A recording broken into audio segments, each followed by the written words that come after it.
प्रत्येक निवडणुकीमध्ये प्रत्येक पक्षाकडे थोडंफार उमेदवारी कोणाला द्यायची या संदर्भामध्ये पक्ष पातळीवर वरिष्ठांकडून निर्णय घेतला जातो आणि जो निर्णय एकदा झाला त्या उमेदवाराला निवडून आणण्यासाठी सर्व लोक प्रयत्न करतात आणि महाराष्ट्रामध्ये महायुतीतून पूर्णचे पूर्ण उमेदवार निवडून येतील.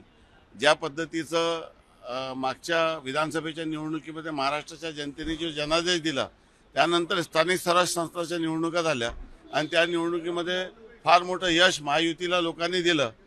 आणि हे मला सांगण्याची गरज नाही की ऑलरेडी आमचे मतदार हे खूप मोठ्या प्रमाणात आहे, ते तर आम्हाला मिळेलच, परंतु काँग्रेसचे जे उमेदवार आणि काँग्रेसचे जे मतदार आहे ते देखील महायुतीच्या बाजूने राहतील आणि महायुतीचे सर्व उमेदवार निवडून येतील असं मला आत्मविश्वास आहे. नाशिक असेल, पुणे असेल, या जागेवरचे घोळ अजूनही संपलेला नाही आहे.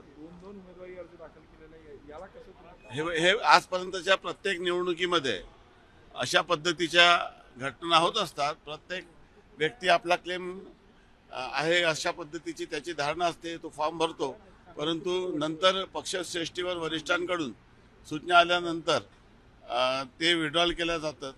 आपल्याला कल्पना आहे की जसं यवतमाळमध्ये देखील उमेदवारांनी फॉर्म भरला, परंतु त्यांनी सांगितले की एकदा पक्ष पातळीवर वरिष्ठांकडून निर्णय झाला तर आम्ही महायुतीच्या बाजूने राहू आणि जे पक्षाचे वरिष्ठ नेते आहे महायुतीचे ते या संदर्भामध्ये योग्य दखल घेऊन जे अतिरिक्त फॉर्म भरण्यात आलेले ते विड्रॉल करतात.